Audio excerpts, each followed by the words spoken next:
Hello, my name is Daisy. I'm from Macon, Georgia, where my father owned a large estate with acres of farmland. It was one of the most prestigious homes of the region until General Sherman's army burned it to the ground. My mother and I, along with a few of our maids, fled before the army came through and moved to our family's estate in South Georgia. My father went off to the war during the first year of the war, and we have not seen him since.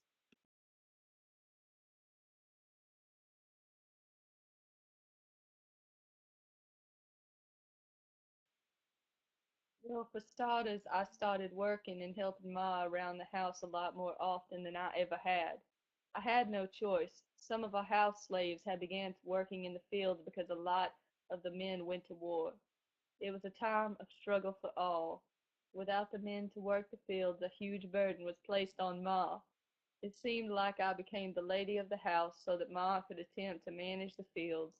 After we moved to grandmother's in the South, not much changed. Since I'm 15, my grandmother believes I should be doing most housework. I hope and pray every day that my father will return so we can get a new home. The South is left shattered now, and the sadness and loss is consuming.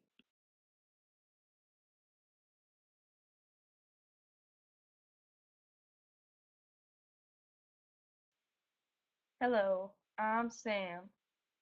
I'm a slave from a plantation near Atlanta, where I was before the war began.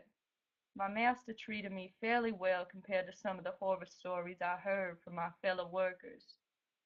I did work in a big old cotton field, but then the war began.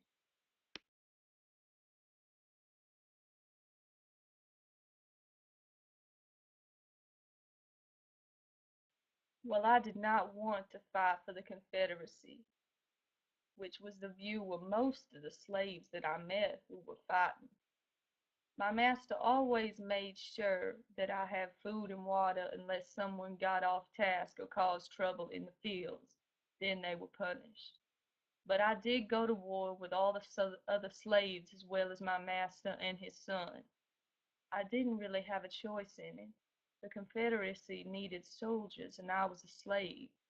My wishes did not matter because I was not a free man.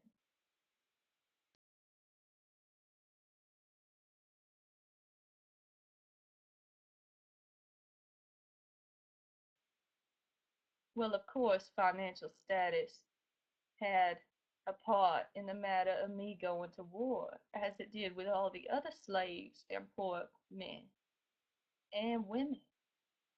But like I said, I had no say. When the government called for soldiers, I went, and my master went as well. And he was a wealthy plantation owner.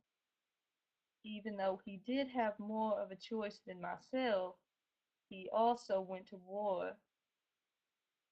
When the wars first started, most free men did have a choice from what I understand, but as it got worse and the Union was more and more into the South, most men were too ashamed to not fight for their rights, and all the women left at home made sure that all the men who didn't go to war felt really bad for not going.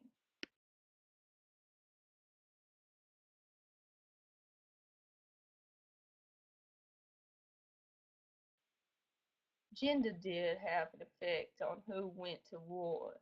Although I did see a few ladies fighting, it was mostly in areas where Union overtook and they had no other choice.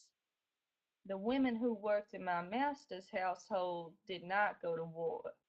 They stayed behind to help the lady of the house and her children, the young ones who did not go to war. Like I said before, most men went to war, but in this case, gender did have a huge effect because most women did not fight.